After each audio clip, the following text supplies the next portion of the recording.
શું તમે પણ ઊંઘો ત્યારે આવા નસકોરા બોલાવો છો? ઘણા લોકોને લાગે છે કે નસકોરા બોલે એટલે સારી ઊંઘ આવે છે, પણ એવું જરૂરી નથી. તમારા નસકોરા સ્વાસ્થ્ય વિશે ઘણું બધું જણાવે છે. નમસ્કાર, બીબીસી ન્યૂઝ ગુજરાતીમાં હું કલ્પના શાહ આપનું સ્વાગત કરું છું. આવો સૌથી પહેલા જાણીએ કે નસકોરા કેમ બોલે છે.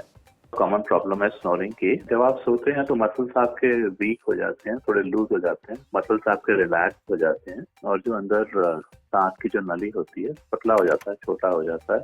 आप अंदर सांस खींचते हैं तो थोड़ा सा ऑब्स्ट्रक्शन होता है और उससे जो है वाइब्रेशन आ जाता है। कई लेवल्स पे हो सकता है। नाक और मुंह के बीच में जो थोड़ा वाइब्रेशन आ जाए तो उससे भी स्नोरिंग आ जाती है। जैसे लोग ओल्ड होते हैं थोड़ी प्रॉब्लम बढ़ जाती है, वैसे वेट ज्यादा हो तो भी प्रॉब्लम बढ़ जाती है। ओवरवेट या लैक ऑफ फिटनेस से तो ये ज्यादा होना ही है। ડૉક્ટર જણાવે છે કે એક નોર્મલ સ્નોરિંગ એટલે કે સાદા નસકોરા હોય છે, જેમાં વ્યક્તિ એક રિધમમાં નસકોરા બોલાવે છે. જેમ કે નસકોરા બોલે તેમાં વચ્ચે ચોક્કસ ગેપ હોય છે. જે લોકો જોર જોરથી અવાજ સાથે નસકોરા બોલાવે છે તેમના કેટલાક કિસ્સા સ્લીપ એપનિયા સાથે જોડાયેલા છે. સ્લીપ એપનિયામાં માણસ ઊંઘ દરમિયાન શ્વાસ લેવાનું બંધ કરી દે છે. તેનો અર્થ એમ કે મગજમાં ઓક્સિજન નથી પહોંચતો. તેનાથી stroke, heart attack, dementia, brain ડેમેજનું જોખમ વધી શકે છે. કેટલાક કિસ્સામાં તેના લીધે માથું દુખવું, મૂડ બદલાઈ જવો, થાક લાગવો, સજાગતા, યાદશક્તિને પણ અસર થાય છે.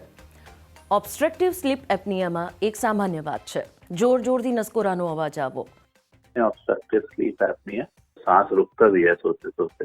बॉडी में स्ट्रेस हॉर्मोन्स बढ़ जाते हैं और उस वजह से जो है लोगों में ब्लड प्रेशर आ सकता है, हार्ट इलनेस आ सकती है, नींद टूटती रहती है। बिकॉज सांस पूरा नहीं आता तो फिर लोगों की नींद पूरी नहीं होती है। नींद पूरी नहीं होती है तो दिन में अलर्टनेस कम हो जाती है।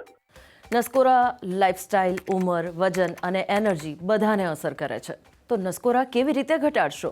દારૂ અને સ્મોકિંગથી દૂર રહો, દવા લો, વજન સપ્રમાણ રાખો, નાક સ્વચ્છ રાખો.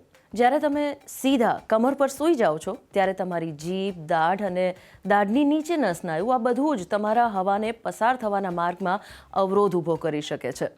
તેથી જો તમે નસકોરા બોલાવો છો તો એક તરફ પડખું ફરી જાઓ. ઊંઘવાના ઓછામાં ઓછા 4 કલાક પહેલાં ભારે ભોજન લેવાનું ટાળો. કેટલાક મામલામાં નસકોરાનો ઇલાજ પણ શક્ય છે. Sleep apnoea potentially life threatening છે, એટલે કે સાર સંભાળ અને ડૉક્ટરની જરૂર હોય છે.